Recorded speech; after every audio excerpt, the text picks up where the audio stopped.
मैं यहोवा को जो स्तुति के योग्य है पुकारूंगा। इस प्रकार मैं अपने शत्रुओं से बचाया जाऊंगा। शुक्रवार 8 नवंबर 2024। आज के मनन के लिए मैंने आप ही के लिए चुना है दूसरा इतिहास अध्याय 20 और उसका 20वां वाक्य। बिहान को वे सवेरे उठकर तकुआ के जंगल की ओर निकल गए और चलते समय यहोशापात ने खड़े होकर कहा, हे यहूदियों, हे यरूशलेम के निवासियों, मेरी सुनो। अपने परमेश्वर यहोवा पर विश्वास रखो, तब तुम स्थिर रहोगे। उसके नबियों की प्रतीति करो, तब तुम कृतार्थ हो जाओगे, तब तुम कृतार्थ हो जाओगे। आपका दिन आशीषित हो। जब हमारे सामने असंभव परिस्थितियां होती हैं, तब हम सिर्फ परमेश्वर पर भरोसा करें, क्योंकि परमेश्वर के लिए कुछ भी असंभव नहीं। यदि आप विश्वास करते हैं तो आप आश्चर्यजनक कार्यों को देखेंगे। आज की सुबह का विषय है, आप विश्वास करें। ये वह समय की बात है जब राजा यहोशापात उस समय के सबसे शक्तिशाली सेनाओं के द्वारा घिरा हुआ था। राजा यहोशापात को पता था उसकी सेना की ताकत, उसकी कुशलता और उसका संपूर्ण बल,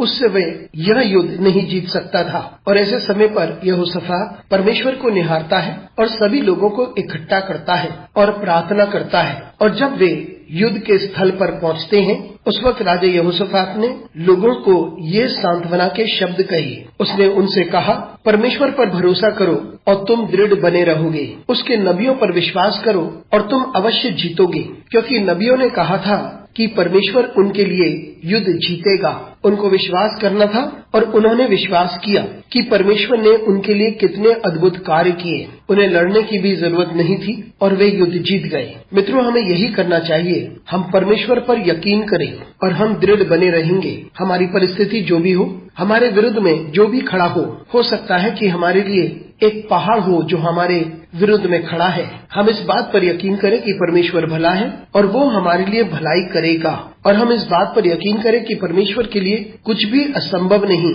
और इस बात पर यकीन करें कि परमेश्वर हमारे लिए भलाई करता है। और चुनौतियां जितनी भी हों, यदि हम विश्वास करते हैं, हम अपनी जिंदगी में महान कार्यों को, हम अद्भुत कार्यों को ग्रहण करेंगे। अनुग्रहकारी परमेश्वर स्वर्गीय पिता, तुझे धन्यवाद देते हैं। हमारी सहायता कर परमेश्वर, ताकि हम तेरी सामर्थ और तेरी प्रभुता पर विश्वास करें और हम तुझ पर निरंतर भरोसा करते रहें, हर समय और हर तरीके से। यीशु मसीह के नाम से मांगते हैं, आमीन।